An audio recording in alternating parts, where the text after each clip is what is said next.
يا أيها الناس أنتم الفقراء إلى الله والله هو الغني الحميد إن يشأ يذهبكم ويأتي بخلق جديد وما ذلك على الله بعزيز. اے لوگوں، تم سب اللہ کے محتاج ہو اور اللہ بے نیاز غالب والا ہے۔ اگر وہ چاہے تم سب کو لے جائے اور ایک نئی مخلوق پیدا کر دے، اور یہ اللہ پر کچھ بھی مشکل نہیں ہے۔ یہاں اللہ سبحانہ وتعالیٰ تمام انسانوں کو خطاب کر رہے ہیں، ہر رنگ، ہر نسل، ہر زبان، ہر علاقے کے، غریب، امیر، چھوٹا، بڑا، عورت، مرد، بچہ، بوڑھا، سب کے سب کو خطاب کر رہے ہیں۔ یا ایھا الناس، اے تمام انسانوں، کیا ہے؟ انتم الفقراء الی اللہ، تم سب اللہ کے محتاج ہو، تمہیں اللہ کی ضرورت ہے، اللہ کو تمہاری ضرورت نہیں ہے، وہ بے نیاز ہے۔ ایک اور جگہ پر آتا ہے لہو ملک السماوات والارض، اسی کے لیے آسمانوں اور زمین کی بادشاہت ہے۔ للہ ما فی السماوات و ما فی الارض، آسمانوں میں جو کچھ ہے اور زمین میں جو کچھ ہے ان سب چیزوں کا مالک اللہ ہی ہے، اسی نے پیدا کیا، وہی ان کو اون کرتا ہے اور اسی کی طرف سب کو واپس جانا ہے۔ لہذا ہم انسان اپنی زندگی کی کسی بھی سٹیج پر ہوں، ہم ہر لحاظ سے اللہ کے محتاج ہوتے ہیں۔ ہمارے پاس کتنی بھی اچھی صحت ہو، کتنے بھی ہم طاقتور ہوں، کتنے بھی ہم مالدار ہوں، کتنے بھی ہمارے ریسورسز ہوں، لیکن الٹیمیٹلی ہم سب اسی کے محتاج ہیں، کیونکہ ہمارے پاس جو کچھ بھی ہے اسی کا دیا ہوا ہے، اسے کسی سے مانگنے کی ضرورت نہیں۔ لیکن ہم جب تک اللہ نہ دے کوئی چیز لے نہیں سکتے، کسی چیز کے مالک ہو نہیں سکتے۔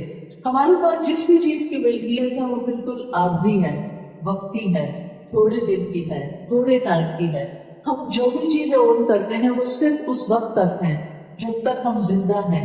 جب ہم فوت ہو جائیں گے تو سب چیزیں دوسروں کی ہو جائیں گی۔ اب جیسے عمر زیادہ ہوتی جا رہی ہے تو میں اکثر یہ بات سوچتی ہوں کہ ابھی تو میں مثلاً اپنے رنگ کو کہتی ہوں یہ میری رنگ ہے، یہ میری چڑیا ہے، یہ میرا کپڑا ہے، یہ میرا گاؤن ہے، یہ میرا جوتا ہے، یہ میرا میرا میرا، لیکن یہ صرف اس وقت تک میرا ہے جب تک میں زندہ ہوں۔ جب میں نہیں رہوں گی تو اس میں سے کچھ بھی میرا نہیں، یہ سب وارثوں کا ہے، پیچھے والوں کا ہے۔ ہمیں اگر اونرشپ دی بھی گئی ہے کچھ چیزوں کی تو ٹیمپریریلی، بہت تھوڑے دن کے لیے، بہت تھوڑے وقت کے لیے۔ ہم اپنی پچھلی زندگی کو سوچیں، دیکھیں، جتنے بھی سال ہمارے گزر گئے وہ کہاں ہیں؟ اس میں سے کون سی چیز ہمارے ہاتھ میں ہے؟ کوئی سال، کوئی وقت، کوئی دن، کوئی لمحہ، کچھ بھی تو نہیں۔ ہم تو اپنے وقت کے بھی مالک نہیں، اپنی زندگی کے بھی مالک نہیں۔ اس طرح یہ زندگی ہمارے ہاتھ سے نکلتی چلی جا رہی ہے، نکلتی چلی جا رہی ہے۔ ہم اس وقت کو روک نہیں سکتے، ہم اپنی عمر کو سٹاپ نہیں کر سکتے، کیونکہ اس کا اصل مالک تو اللہ ہے۔ ہم تو اسی کے پاس جانے والے ہیں، اسی نے ہمیں پیدا کیا، اسی کی طرف ہماری واپسی ہے اور اسی کو ہم نے حساب دینا ہے۔ اور ہم بس اس زندگی میں گنے چنے دنوں کے لیے ہیں۔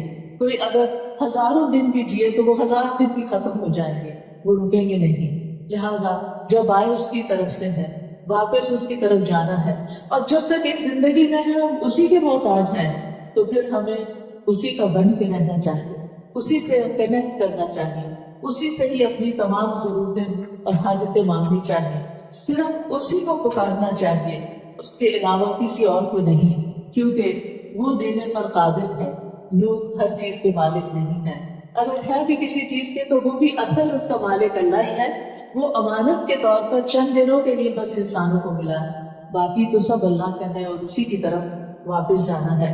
تو یا ایھا الناس انتم الفقراء الی اللہ۔ اب دیکھیے کہ جب ہم ماں کے پیٹ میں ہوتے ہیں تو ہم زندگی کے محتاج ہوتے ہیں، اگر اللہ نے زندگی دی تو ہم باہر آئے، وہاں پر ہمیں کس نے کھلایا، کس نے پلایا، کس نے ہمارے جسم کو گرو کیا، کس نے ہماری ہڈیاں بنائی، کس نے ہماری آنکھیں بنائی، کس نے ہمارے دل، جگر، گردے، یہ سب کچھ بنایا؟ وہ اللہ ہی تو ہے، ہم اسی کے محتاج ہیں۔ اگر وہ کوئی چیز نہ دے، ایک صرف آنکھوں کی روشنی نہ دے تو ہم کیا کر سکتے ہیں؟ اگر وہ ہمیں بولنے کی طاقت نہ دے تو ہم کیا کر سکتے ہیں؟ اگر ہمیں چلنے کی طاقت نہ دے تو ہم کیا کر سکتے ہیں؟ ہم کچھ بھی نہیں کر سکتے۔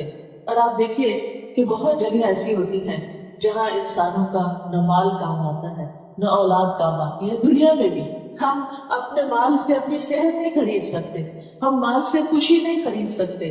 ہم ملینئر بلینئر ہو سکتے ہیں لیکن اس میں سے ہم زیادہ سے زیادہ کتنا استعمال کر سکتے ہیں؟ یعنی اگر ہمارے پاس ملینز بھی ہیں تو ہم کتنا کھا سکتے ہیں، کتنا پہن سکتے ہیں، کتنا اوڑھ سکتے ہیں، کیا کر سکتے ہیں اس کا، اس میں بھی ہماری لمٹس ہیں. وہ بھی ہمارے لیے سب کچھ نہیں ہے، وہ بھی کچھ ہی حصہ ہمارا ہے، باقی تو اللہ ہی کا ہے.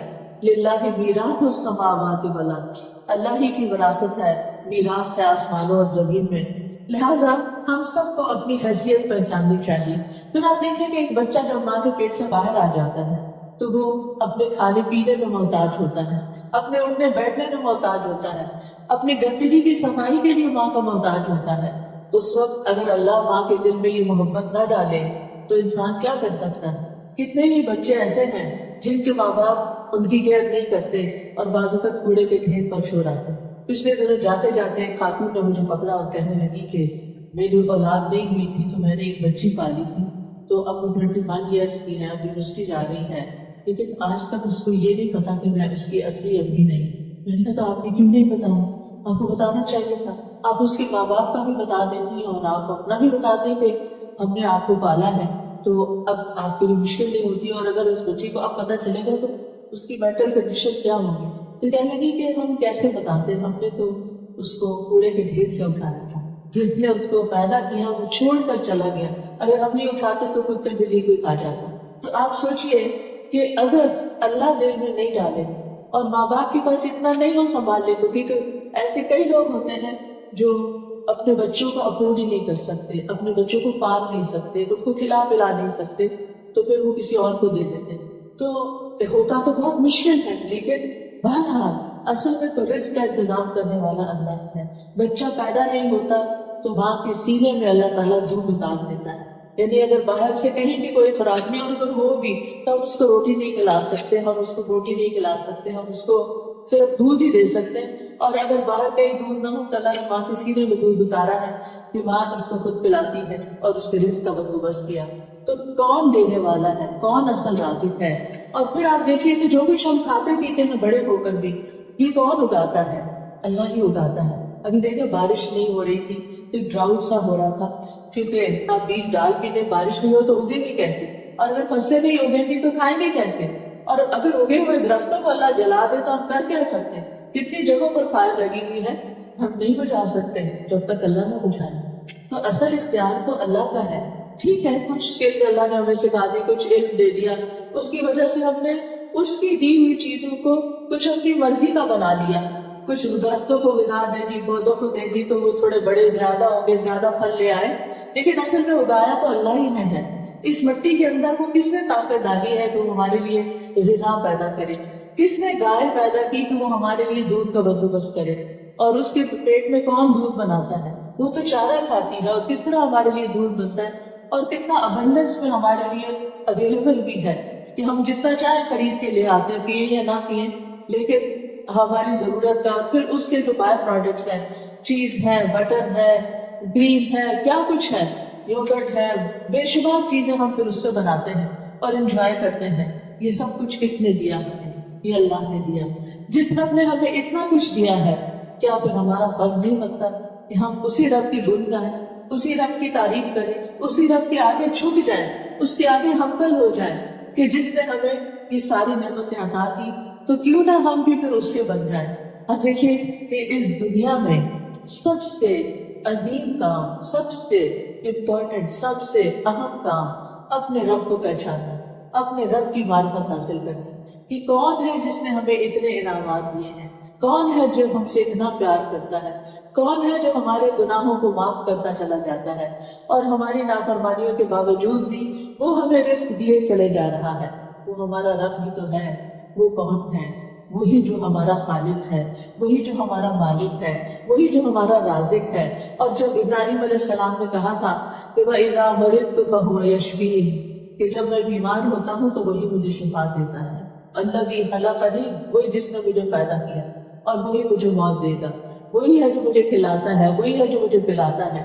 تو وہی ہے جو ہماری ہر ضرورت پوری کرتا ہے، وہی ہے جو سب کچھ جانتا ہے، وہ ہے جو بہت ہی حکمت رکھتا ہے.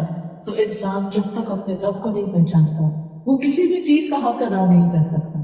جب وہ رب کو اپنے اصل مقام پہ دیکھتا ہے کہ رب بڑا ہے، وہی میرا معبود ہے، وہی میری عبادت کے لائق ہے، تو پھر انسان کسی اور کی طرف متوجہ نہیں ہوتا۔ مشکل یہ ہوئی کہ جن لوگوں نے رب کو نہیں پہچانا، انہوں نے رب کو چھوڑ کر چاند، ستاروں، درختوں اور پھر پہاڑوں اور پتھروں اور بتوں کو اپنا رب بنا لیا، یا پھر اللہ کا بیٹا قرار دے دیا، یا اللہ کی اولاد بنا دی، جیسے مشرکین مکہ جو فرشتوں کو اللہ کی بیٹیاں قرار دیتے تھے۔ تو یہ سب غلطیاں کیوں ہوئی؟ کیونکہ لوگوں نے اپنے خالق کو نہیں پہچانا، اپنے رب کو نہیں پہچانا، اپنے مالک کو نہیں پہچانا، اور پھر اس بات کو نہیں جانا کہ اس نے ہمیں پیدا کیوں کیا ہے، اس نے ہمیں زمین پہ یہ سب کچھ دے کے کیوں بھیجا ہے۔ کیا صرف کھانے پینے کے لیے بھیجا ہے؟ کیا صرف بچے پیدا کرنے کے لیے بھیجا ہے؟ کیا صرف ہمیں دنیا کے کام کو صرف جاب کرنے کے لیے بھیجا ہے، صرف چند کام کرنے؟ نہیں، یہ سب تو ہماری ضروریات ہیں، یہ ہماری زندگی کی رونق ہے۔ جیسے اللہ تعالیٰ فرماتے ہیں المال والبنون زینت الحیات الدنیا، مال اور بیٹے دنیا کی زندگی کی رونق ہے، دنیا کی زندگی کی خوبصورتی ہے۔ یعنی مال ہونے سے، اولاد ہونے سے زندگی بیوٹیفل ہو جاتی ہے، اور یہ ہم سب جانتے ہیں کہ جب ہماری زندگی میں یہ چینجز آتے ہیں تو ہمیں کتنا اچھا لگتا ہے۔ لیکن یہ this is not end of life. اصل بات ہے کہ اللہ نے ہمیں اپنی عبادت کے لیے ہم بھیجا ہے۔ وما خلقت الجن والانس الا لیعبدون، کہ میں نے جن و انس کو اپنی عبادت کے لیے پیدا کیا۔ لہذا بہت ضروری ہے کہ ہم اپنے سارے کاموں میں اس کو نہ بھولیں، اس کو پکڑے رکھیں، تاکہ ہماری مشکلات میں ہم اس پر توکل کر سکیں، وہ ہماری دعائیں سنیں اور ہم اس کو اپنا سہارا سمجھیں۔ ہم اپنی زندگی میں پھر کوئی کمی محسوس نہ کریں، کیونکہ جس کی زندگی میں رب ہوتا ہے نا، وہ پھر لوگوں سے بے نیاز ہو جاتا ہے۔ بے نیاز ہونے کا مطلب یہ نہیں کہ بس ان کو چھوڑ دیتا ہے، یہ نہیں مطلب، وہ جنگلوں میں نہیں نکل جاتا، وہ لوگوں کے اوپر توقعات نہیں رکھتا کہ یہ میرے لیے کچھ کریں گے، اور اگر کوئی نہیں کچھ کرتا تو وہ اسے ہرٹ نہیں ہوتا، کیونکہ اس کو پتا ہے کہ سب لوگ محتاج ہیں، سب انسان ہیں، سب کمزور ہیں۔ جیسے قرآن مجید میں آتا ہے وَخُلِقَ الْإِنسَانُ ضَعِيفًا، کہ انسان کمزور پیدا کیا گیا۔ ہم سب کمزور ہیں، ہم سب کی ویکنیسز ہیں۔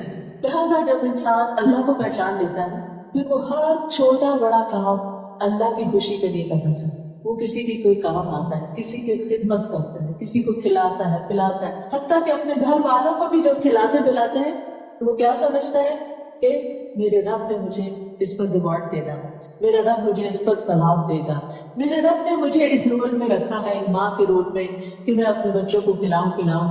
اور پھر ایسی ماں اپنے بچوں پہ احسان نہیں جتاتی کہ میں تمہارے لیے یہ بھی کرتی ہوں اور وہ بھی کرتی ہوں، ہر روز بچوں کو اس بات پہ نہیں ڈانٹ ڈپٹ کرتی، بلکہ وہ یہ سوچتی ہے کہ میں نے تو اپنے رب کے لیے کیا ہے اور میرا رب مجھے اس میں ضرور جزا دے گا۔ ماں ہونے کا درجہ باپ کے مقابلے میں بھی 3 گنا زیادہ ہے، کیونکہ وہ تکلیف اٹھا کے پیٹ میں رکھتی ہے، تکلیف اٹھا کے جنم دیتی ہے، تکلیف اٹھا کے دودھ پلاتی ہے، تکلیف اٹھا کے وہ اس کے سارے ناز نخرے برداشت کرتی ہے۔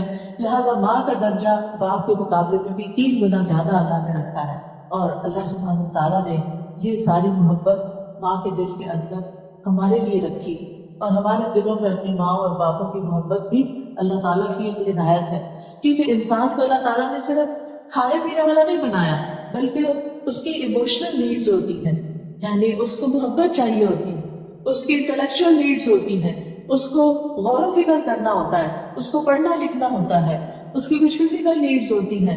اللہ نے ہماری ساری نیڈز پوری کی ہیں اور اس کا بندوبست فرمایا ہے۔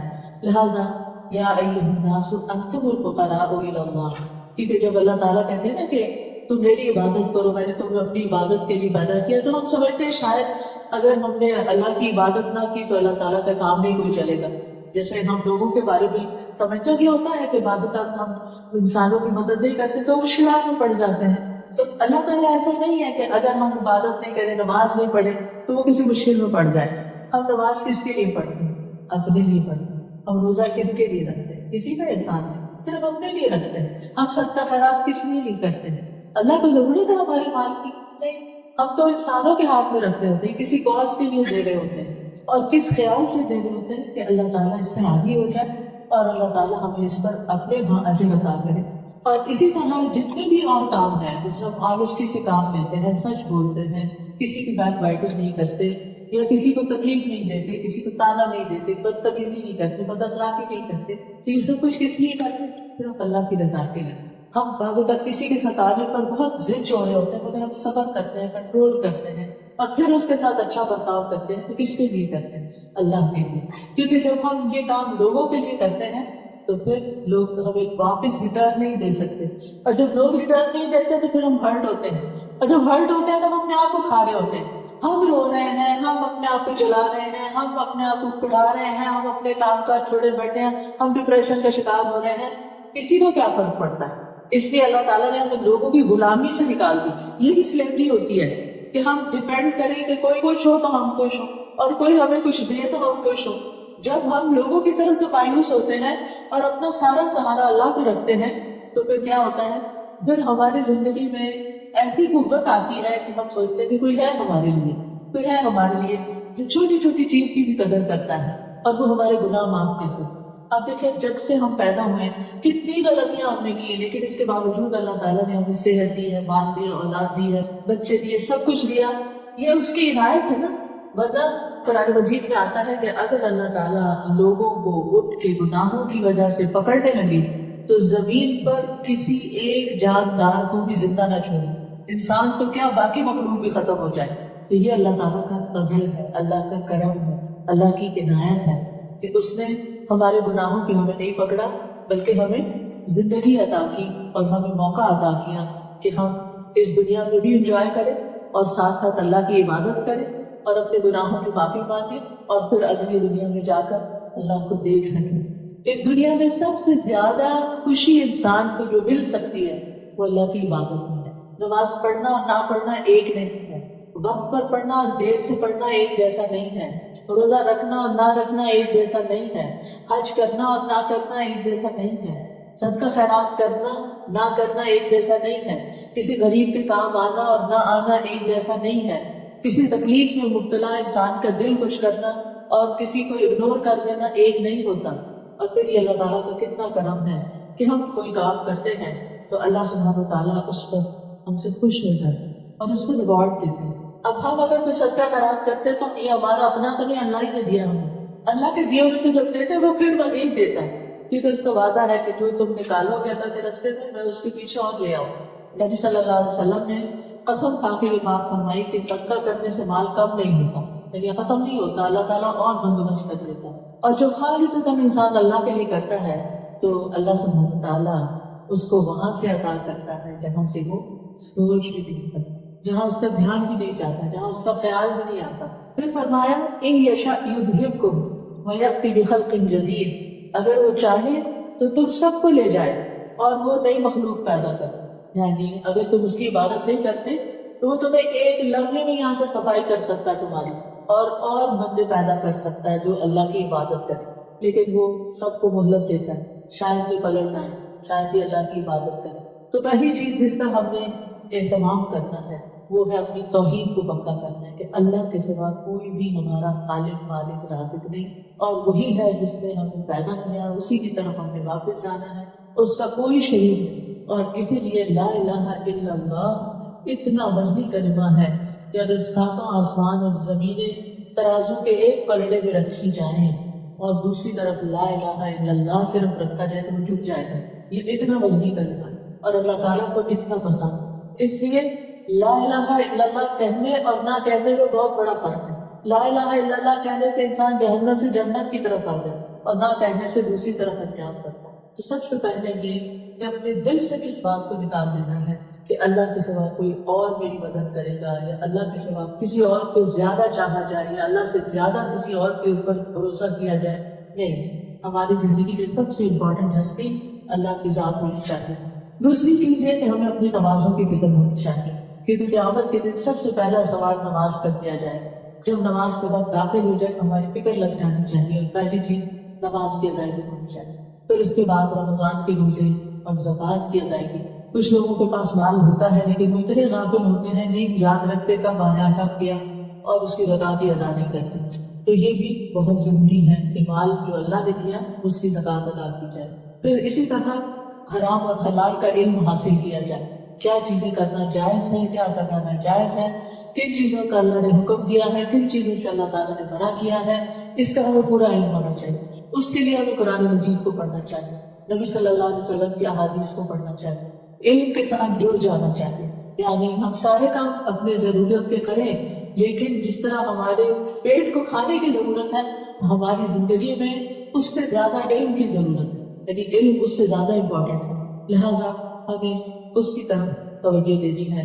آپ بہنیں اپنی زندگی کا ہفتے میں 1 دن نکال لیں، 2 دن نکال لیں، باقاعدہ کورسز جوائن کریں، باقاعدہ قرآن کی صحیح تلاوت کرنا سیکھیں، صحیح ترجمہ یاد کریں، اس کے میننگ سمجھیں، اللہ تعالیٰ ہم سے کیا فرما رہا ہے. کیونکہ قیامت کے دن یہ کتاب ہماری سفارشی بنے گی. قبر کے اندر یہ کتاب روشنی بن کے آئے گی اور عذاب سے بچائے گی. یہ ہمارے لیے پروٹیکشن ہے، دنیا میں بھی، قبر میں بھی، آخرت میں بھی. اور قیامت کے دن 2 چیزیں سفارش کریں گی. روزہ سفارش کرے گا، قرآن سفارش کرے گا. روزہ کہے گا کہ اللہ میں نے اس کو کھانے پینے اور جنسی خواہشات پوری کرنے سے روکا، آپ اس کے حق میں میری سفارش قبول کریں.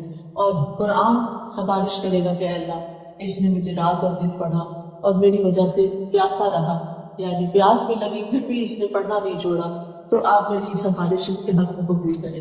لیکن اگر ہم قرآن کی تلاوت ہی نہیں کرتے، اس کو سمجھتے ہی نہیں، اس کو پڑھتے ہی نہیں، تو آپ سوچئے اگر ہم نے قرآن کو چھوڑ دیا تو کیا قرآن پر ہمیں نہیں چھوڑ دے گا؟ اس لیے کچھ بھی ہو زندگی میں قرآن کو نہیں چھوڑنا. روزانہ کی تلاوت، اس کو سمجھ کے پڑھنا، اس کو میننگ جاننا، اس پر عمل کرنا، اس سے شفا حاصل کرنا، اس کو ہر چیز سے زیادہ عزیز سمجھنا، دنیا میں اس کو اپنا ساتھی بنا لینا تاکہ یہ آگے ہمارا ساتھی بنا رہے. یہ اللہ کا کلام ہے، یہ کوئی مخلوق نہیں ہے، یہ اسٹیبل یا باس کی طرح کی کوئی چیز نہیں ہے. یہ کلام اللہ ہے، اللہ کی اسپیچ ہے، اللہ کے ورڈز ہیں یہ. اس لیے اس جیسی کوئی چیز دنیا میں نہیں، اسی لیے ہم اس کا ریگارڈ کرتے ہیں، احترام کرتے ہیں. لیکن یہ بھی احترام ہے کہ جس کام کے لیے کتاب آئی ہے اس کے مطابق اس کو پڑھنے کی صحیح. پھر فرمایا وَلَا تَزِرُ وَازِرَةٌ وِزْرَ أُخْرَىٰ، کوئی بوجھ اٹھانے والا کسی کا بوجھ نہیں اٹھائے. یعنی اگر انسان نیکیاں نہیں کرتا اور گناہ زیادہ کر رہا ہے تو قیامت کے دن وہ اپنی ہی پیٹھ پہ لادے ہوئے ہوں گے، کوئی اور ہمارے لیے نہیں اٹھائے گا. وَإِن تَدْعُ مُثْقَلَةٌ إِلَىٰ حِمْلِهَا لَا يَحْمَلْ مِنْهُ شَيْءٌ، اگر بوجھ سے لدا ہوا شخص کسی کو پکارے گا، اماں ادھر آؤ تھوڑا سا میرے گناہ تم لے لو، ابا ادھر آؤ تھوڑے سے گناہ میرے تم لے لو، تو کوئی بھی نہیں لے گا. اس دن ماں اور باپ اور بیوی اور بیٹا اور بہن بھائی سب بھاگ جائیں گے، کوئی کسی کے کام نہیں آئے گا. اس لیے بہت ضروری ہے کہ اپنے لیے خود کچھ کرتے رکھے. فرمایا وَلَوْ كَانَ ذَا قُرْبَىٰ، اگرچہ قریبی رشتے داری کیوں نہ ہو. إِنَّمَا تُنذِرُ الَّذِينَ يَخْشَوْنَ رَبَّهُمْ بِالْغَيْبِ، بے شک آپ تو اسی کو خبردار کر سکتے ہیں جو اپنے رب سے غائبانہ ڈرتے ہیں، یعنی رب کو دیکھا نہیں پھر بھی اس کا ڈر رکھتے ہیں. وَأَقَامُوا الصَّلَاةَ، اور نماز قائم کرتے ہیں. دیکھو پہلی بات رب کے خوف کے بعد نماز. وَمَن تَزَكَّىٰ فَإِنَّمَا يَتَزَكَّىٰ لِنَفْسِهِ، اور جو اپنے آپ کو پاک کرتا رہے گا تو وہ اپنی ہی خاطر کرے گا. پاک کرنے کا مطلب یہ ہے کہ اپنے آپ کو گھٹیا اخلاق سے پاک کرنا، نیگیٹو تھنکنگ سے پاک کرنا، بدگمانیوں سے دل کو پاک کرنا، حسد، جیلسی، نفرت اور نفاق، منافقت، شرک، کفر، ان سب چیزوں سے دل کو پاک کرنا، شکوک و شبہات سے پاک کرنا، وسوسوں سے پاک کرنا. اور ان سب کے طریقے ہمیں قرآن نے سکھائے ہیں کہ کیا کرنا چاہیے. وَإِلَى اللَّهِ الْمَصِيرُ، اور یہ مت بھولو کہ اللہ کی طرف لوٹنا، اللہ کی طرف واپسی ہے. پھر فرمایا وَمَا يَسْتَوِي الْأَعْمَىٰ وَالْبَصِيرُ، دیکھنے والا اور اندھا برابر نہیں ہوتے. ایک کو کچھ دکھتا ہی نہیں اور ایک اتنے سارے رنگ دیکھتا ہے، اتنی ساری چیزیں دیکھتا ہے. وَلَا الظُّلُمَاتُ وَلَا النُّورُ، اندھیرے اور روشنی بھی برابر نہیں ہوتے. رات کو لائٹ چلی جائے اور ٹوٹل اندھیرا ہو تو بالکل ہی سین بدل جاتا ہے، اور روشنی آتی ہے تو کچھ اور ہی منظر ہوتا ہے. وَلَا الظِّلُّ وَلَا الْحَرُورُ، اور نہ ہی سایہ اور دھوپ ایک جیسے ہیں. دھوپ نکلتی ہے تو اور فیلنگ ہوتی ہے، جب شیڈ میں ہوتے ہیں تو اور طرح کی فیلنگ ہوتی ہے. وَمَا يَسْتَوِي الْأَحْيَاءُ وَالْأَمْوَاتُ، اور زندہ اور مردہ بھی برابر نہیں ہوتے. جو قبر میں پڑا ہوا ہے اور جو گھر کے بیڈ روم میں سویا ہوا ہے دونوں برابر نہیں ہے. إِنَّ اللَّهَ يُسْمِعُ مَن يَشَاءُ، بے شک اللہ جس کو چاہتا ہے سنواتا ہے. وَمَا أَنتَ بِمُسْمِعٍ مَن فِي الْقُبُورِ، آپ ان کو نہیں سنا سکتے جو قبروں میں پڑے ہوئے. اب یہ مثالیں کیوں دی گئی؟ یعنی ایک دیکھتا اور ایک نہیں دیکھتا ہی برابر نہیں. ظاہر ہے کہ جو اللہ کی نشانیاں دیکھتا ہے، غور کرتا ہے، حقیقت کو جانتا ہے وہ، اور جو ہر چیز سے آنکھیں بند کیے ہوئے ہیں اور پہچانتا ہی نہیں کہ اللہ نے کیا کچھ بنایا، کیسے بنایا، اور غور و فکر ہی نہیں کرتا، تو ایسا شخص ہے وہ دونوں برابر نہیں ہو سکتے. پھر اسی طرح جو اندھیروں میں بھٹک رہا ہے، اس کو حقیقت کا پتہ ہی نہیں ہے، آخرت کا پتہ ہی نہیں ہے، اللہ کی ملاقات کا یقین ہی نہیں ہے، اس کے پاس کوئی نالج ہی نہیں ہے، یعنی کچھ خبر نہیں قرآن میں کیا لکھا ہوا ہے، کچھ خبر نہیں پروفیٹ صلی اللہ علیہ وسلم نے کیا بتایا. اور وہ شخص جو روشنی میں ہے، جس کو سب باتیں کھل کھل کے پتا ہے، یہ بھی ایک جیسے ان کے رویے نہیں ہوتے. اسی طرح سایہ اور دھوپ برابر نہیں. سایہ کیا ہے؟ جب انسان اللہ کی پناہ میں اپنے آپ کو دیتا ہے. اور دھوپ کیا ہے؟ جب انسان اللہ کو چھوڑ دیتا ہے اور پھر بھٹکتا پھرتا ہے اور تکلیفیں اٹھاتا ہے. کوئی ایسا نہیں ہوتا جس سہارے کو وہ پکڑے اور جس پر وہ رلائی کرے اور جس سے وہ مانگے اور جس سے وہ اپنی ساری توقعات رکھے. اور زندہ اور مردہ، زندہ وہ ہے جس کا دل زندہ ہے، مردہ وہ ہے جس کا دل مردہ ہو چکا ہے، دل سخت ہو چکا ہے. وہ اذان ہوتی ہے، سنتا ہے، لیکن نماز کے لیے اٹھتا ہی نہیں. وہ دیکھی تو موقع سامنے نظر آ رہا ہے، کوئی پکار رہا ہے اور وہ اس کو کچھ سنائی نہیں دیتا. وہ اپنے فرائض ادا نہیں کرتا، وہ ہر چیز سے غافل ہے. تو یہ کیسے ایک جیسے ہو سکتے؟ تو پھر فرمایا اللہ جسے چاہتا ہے سنواتا ہے. یعنی نیکی کی بات سننے کی توفیق بھی اللہ ہی دیتا ہے. ورنہ کتنے لوگوں کو آپ بلاتے ہیں، آؤ کلاسز میں، آؤ درس پر، آؤ نیکی کی مجلس کی طرف، وہ نہیں آتے کیونکہ ابھی ان کی توجہ نہیں اور اللہ تعالیٰ کا عزت نہیں. لیکن جب کسی کو اللہ کی بات سننے کی توفیق ہو جائے تو یہ بھی اللہ کا بہت بڑا فضل اور کرم ہوتا ہے. ان اللہ یسمع من یشاء، اللہ جس کو وہ چاہتا ہے، خود چاہتا ہے، اس کو سنواتا ہے. وما انت بمسمع من فی القبور، جو قبروں میں پڑے ہوئے ہیں، یعنی جن کے اوپر مٹی پڑی ہوئی ہے، جن کے دل مردہ ہو چکے ہیں، سینے کی قبر میں ہے، ان کو آپ نہیں سنوا سکتے. ان انت الا نذیر، آپ تو بس خبردار کرنے والے ہیں. انا ارسلناک بالحق بشیرا ونذیرا، بے شک ہم نے آپ کو حق کے ساتھ خوشخبری دینے والا اور خبردار کرنے والا بنا کے بھیجا. وَإِن مِّنْ أُمَّةٍ إِلَّا خَلَا فِيهَا نَذِيرٌ، کوئی امت ایسی نہیں گزری جس میں کوئی خبردار کرنے والا نہ آیا. یعنی ہر جگہ اللہ کے ایسے بندے رہے جنہوں نے بندوں کو آخرت سے خبردار کیا کہ اگر تم اللہ کی بات نہیں مانو گے تو سخت پنشمنٹ کا سامنا کرنا پڑے گا.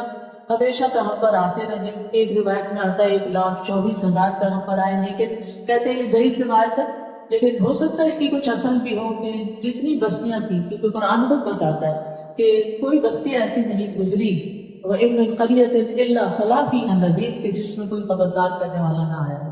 تو اس لیے بہت ضروری ہے کہ ہم اپنی توجہ اس کی طرف کریں جو ہمیں قرآن میں خبردار کیا گیا اور جن جن چیزوں سے ڈرایا گیا. وَإِن يُكَذِّبُوكَ فَقَدْ كَذَّبَ الَّذِينَ مِن قَبْلِهِمْ، اگر آپ کو جھٹلاتے ہیں تو ان سے پہلے لوگوں کو بھی جھٹلایا گیا، یعنی پیغمبروں کو. جاءتهم رسلهم، ان کے رسول ان کے پاس آئے تھے، بالبینات، روشن نشانیاں لے کر، وبالزبر، اور صحیفے لے کر، وبالکتاب المنیر، اور روشن کتاب لے کر، لیکن انہوں نے نہیں مانا. تو پھر کیا ہوا؟ ثم اخذت الذین کفروا، جنہوں نے کفر کیا ان کو تو میں نے پکڑ لیا. فکیف کان نکیر، دیکھو میری پکڑ کتنی سخت. تو انسان کو ہمیشہ ڈرتے رہنا چاہیے اس وقت سے کہ جب اللہ تعالیٰ کی پکڑ آ جائے اور پھر اس کے بعد توبہ کا کوئی موقع نہ رہے اور انسان واپس دنیا کی طرف بھی نہ پلٹ سکے. اس لیے مرنے سے پہلے ہم سب کو اپنی آخرت کے لیے زاد راہ تیار کر لینا چاہیے. زاد راہ کا مطلب ہے راستے کا سامان جو ہمیں آخرت میں کام آنے والا ہے. اور وہ کیا ہے؟ وہ آیت نمبر 29 میں بتایا گیا، ان الذین یتلون کتاب اللہ واقاموا الصلاۃ وانفقوا مما رزقناہم سرا وعلانیہ یرجون تجارتا لن تبور، بے شک وہ لوگ جو اللہ کی کتاب کی تلاوت کرتے ہیں اور نماز قائم کرتے ہیں اور جو ہم نے ان کو رزق دیا اس میں سے کھلے اور چھپے خرچ کرتے ہیں، یہ ایسی تجارت، ایسے بزنس کی امید رکھتے ہیں جس میں نقصان ہے ہی نہیں. 3 کام کرنے والا کسی نقصان میں نہیں ہے. پہلی چیز قرآن کی تلاوت. تلاوت کا لفظ صرف ریسیٹیشن نہیں، صرف پڑھنا نہیں ہے. تلا یتلو سے ہے یہ، جس کا مطلب ہوتا ہے پیچھے آنا، یعنی فالو کرنا، یعنی اس کے میننگ کو بھی جاننا. تو اس لیے آپ میں سے ہر بہن جو یہ بات سن رہی ہو وہ لازم کر لے اپنے لیے کہ میں نے زندگی میں ایک دفعہ قرآن کو اچھی طرح سمجھ کے پڑھنا ہے، اور اس کے لیے کسی نہ کسی استاد کو پکڑنا ہے جو مجھے اس کا ساری میننگ بھی سکھا دے اور اس کا مطلب بھی بتا دے کہ اس میں کیا لکھا ہوا. تو جو لوگ یہ کام کر رہے ہیں، دوسرا نماز قائم کرتے ہیں جس کا میں نے ذکر پہلے بھی کیا، اور تیسرا کھلے چھپے خرچ کرتے ہیں، دینے والے، مال خرچ کرنے والے، ان لوگوں کو کوئی آخرت میں غم نہیں ہوگا. ان کی موت بھی ان کے لیے خوشخبری ہوگی، فرشتہ خوشخبری لے کر آئے گا. وہ قبر میں بھی خوشحال ہوں گے. ان کی روح آسمانوں میں جب لے جائی جائے گی تو ان کے لیے دروازے کھل جائیں گے، اور جب وہ اللہ تعالیٰ سے ملاقات کریں گے تو شرمندہ نہیں ہوں گے، بلکہ ان کے پاس یہ نیک اعمال ہوں گے جو اللہ نے قرآن میں بتا دیے. لیوفیہم اجورہم ویزیدہم من فضلہ، تاکہ انہیں ان کے اجر پورے پورے دے دے اور اپنے فضل سے ان کو زیادہ بھی دے دے. انہ غفور شکور، بے شک وہ بڑا بخشنے والا، بڑا ہی قدردان ہے. تو اس سے کیا پتہ چلتا ہے کہ اگر ہم یہ 3 کام باندھ لیتے ہیں تو انشاءاللہ اللہ کے فضل و کرم سے پھر آگے کی فکر نہیں. ایک خاتون مجھے ملی تو کہنے لگی کہ میرے دل پہ ہر وقت خوف رہتا ہے موت کا کہ میں بچ جاؤں گی، میرا کیا ہوگا. میں نے کہا یہ اچھی علامت ہے، آپ موت کی تیاری شروع کریں. جو چیزیں موت کے وقت کام آنی ہے، جو موت کے بعد کام آنی ہے، ان کو اکٹھا کرنا شروع کریں، ان کو جمع کریں. اور وہ طریقے اللہ نے بتا دیے. قرآن کو سمجھ کے پڑھنا، کیونکہ وہ گائیڈ کرتا جائے گا نا کیا کرو کیا نہیں کرو. اور نماز قائم کرنا، اپنی نمازوں کی پابندی، اور اس کو بھی طریقہ سیکھنا چاہیے. کچھ بہنیں ایسی ہیں کہ جو پجامے میں نماز پڑھتے ٹکنے بھی ننگے ہو رہتے اور اتنا ٹائٹ ہوتا ہے کہ وہ لگتا ہے ننگا بھی کھڑا، لگتا ہی نہیں کہ اس نے کوئی لباس پہنا. تو اس لیے بہت ضروری ہے کہ اپنی نماز کو سطر جھکا ہوا ہو، وضو صحیح آتا ہو. پھر اسی طرح رکوع کیسے کرنا ہے، سجدہ کیسے کرنا ہے، یہ ساری چیزیں بھی سیکھنے سے تعلق رکھتی ہیں. اور یہ ہے کہ جب کچھ پڑھنا ہے نماز میں تو منہ سے بول کے پڑھنا ہے، چپ کر کے نہیں بیٹھے رہنا. تو اس لیے بہت ضروری ہے کہ ہم عبادت کے طریقے سیکھیں، کیونکہ بغیر سیکھے اگر ہم نے کام کیا تو وہ اللہ تعالیٰ کیا قبول نہیں ہوگا. آپ دیکھیں کہ جب کسی کو آپ آرڈر پلیس کرتے ہیں، کسی کیک کا کرتے ہیں، امیزون سے کچھ منگاتے ہیں، اور اگر آپ کی بتائی ہوئی ڈسکرپشن کے مطابق چیز نہ آئے تو آپ کیا کرتے ہیں؟ ریجیکٹ کرتے ہیں، واپس کرتے ہیں کہ میں نہیں چاہیے، آپ نے غلط کیا. تو اسی طرح جب اللہ تعالیٰ نے ابھی سب کچھ پیغمبر علیہ السلام کے ذریعے بتا دیا کہ کیسے کوئی کام کرنا ہے اور ہم نے وہ نہیں کیا تو وہ عمل قبول نہیں ہو. اور خاص طور پر دین میں نئے نئے نکالی ہوئی چیزیں بدعات وغیرہ وہ قبول نہیں ہو. اس لیے بہت ضروری ہے کہ ومن تزکا فانما یتزکا لنفسہ، جو تزکیہ اختیار کرتا ہے اپنے لیے کرتا ہے. تو ہم نے کیا کرنا ہے؟ اپنے لیے یہ ساری محنت کرنی ہے تاکہ ہمارا انجام اچھا ہو. وآخر دعوانا الحمد للہ رب العالمین. چلیے دعا کر لیتے ہیں. سبحان اللہ والحمد للہ ولا الہ الا اللہ واللہ اکبر ولا حول ولا قوة الا باللہ العلی العظیم. اللہم صلی علی محمد وعلى آل محمد كما صليت على إبراهيم وعلى آل إبراهيم إنك حميد مجيد. اللهم بارك على محمد وعلى آل محمد كما باركت على إبراهيم وعلى آل إبراهيم إنك حميد مجيد. ربنا آتنا في الدنيا حسنة وفي الآخرة حسنة وقنا عذاب النار. ربنا لا تزغ قلوبنا بعد إذ هديتنا وهب لنا من لدنك رحمة إنك أنت الوهاب. ربنا هب لنا من أزواجنا وذرياتنا قرة أعين واجعلنا للمتقين إماما. ربنا لا تؤاخذنا إن نسينا أو أخطأنا. ربنا ولا تحمل علينا إصرا كما حملته على الذين من قبلنا. ربنا ولا تحملنا ما لا طاقة لنا به واعف عنا واغفر لنا وارحمنا أنت مولانا فانصرنا على القوم الكافرين. یا رب العالمین، یا ارحم الراحمین، یا ذا الجلال والاکرام. اللہ تعالیٰ ہم نے جو کچھ بھی پڑھا ہے اللہ تعالیٰ آپ اسے قبول کر لیں اور ہمارے دلوں میں اتار دیں. اس سے ہمارے عمل میں تبدیلی آ جائے، ہماری سوچ میں تبدیلی آ جائے. یا اللہ تو ہمارے والدین پہ اپنی رحمت فرما. اللہ ہمارے بچوں کو نیک بنا. اللہ ہماری نسلوں کو دین ایمان پر قائم رکھنا. یا اللہ ہر طرف کے جو شرک اور کفر کے اندھیرے ہیں، طرح طرح کے فتنے ہیں، یا اللہ ان فتنوں سے ہمیں بچا کے رکھ. یا رب العالمین اس گھر پر اپنی خیر و برکت نازل فرما. انہوں نے اس مجلس کا اہتمام کیا ہے، اس مجلس کو ان کے حق میں صدقہ جاریہ بنا دے. یا اللہ اس آنے والی بہنوں کی دعائیں قبول فرما. یا اللہ جو بھی یہاں پر آیا ہے اللہ ان کے دلوں میں جو دعائیں ہیں، جو التجائیں ہیں، ان کو اپنی خاص رحمت سے پورا کر دے. اللہ تعالیٰ تمام بیماروں کو صحت عطا فرما. اللہ جن بہنوں نے اپنے بیماروں کا ذکر کیا انہیں مکمل صحت عطا فرما. یا اللہ تو ہمیں اپنے قرآن کو پڑھتے رہنے کی توفیق عطا فرما. یہ قرآن زندگی میں بھی ہمارا ساتھی ہو، مرتے دم تک ہمارا ساتھی ہو، ہماری قبر میں بھی ہمارے لیے روشنی کا ذریعہ ہو اور ہماری آخرت میں بھی ہمارا سفارشی ہو. یا اللہ اس قرآن سے ہم ہر کتاب سے بڑھ کے محبت کرنے والے ہیں اور اس کے ساتھ وقت گزارنے والے ہیں. تو اس کا سیکھنا اور سکھانا ہمارے لیے آسان کر دے اور ہمیں اخلاص نیت عطا فرما دے. یا اللہ جو لوگ مالی پریشانیوں میں ان کی پریشانی دور فرما، انہیں رزق حلال عطا فرما. یا رب العالمین تمہارے گناہوں کو معاف کر دے اور ہمیں اپنا پسندیدہ بندہ بنا لے. اللہم وفقنا لما تحب وترضى. اللہ ہمیں ان کاموں کی توفیق دے جن سے تو راضی ہو جائے. اللہ ہمیں اپنی زندگی کے ایک ایک دن میں اچھے کاموں کی توفیق عطا فرما. ربنا تقبل منا انك انت السميع العليم وتب علينا انك انت التواب الرحيم. وصلى الله تعالى على خير خلقه محمد وعلى اله واصحابه واهل بيته اجمعين.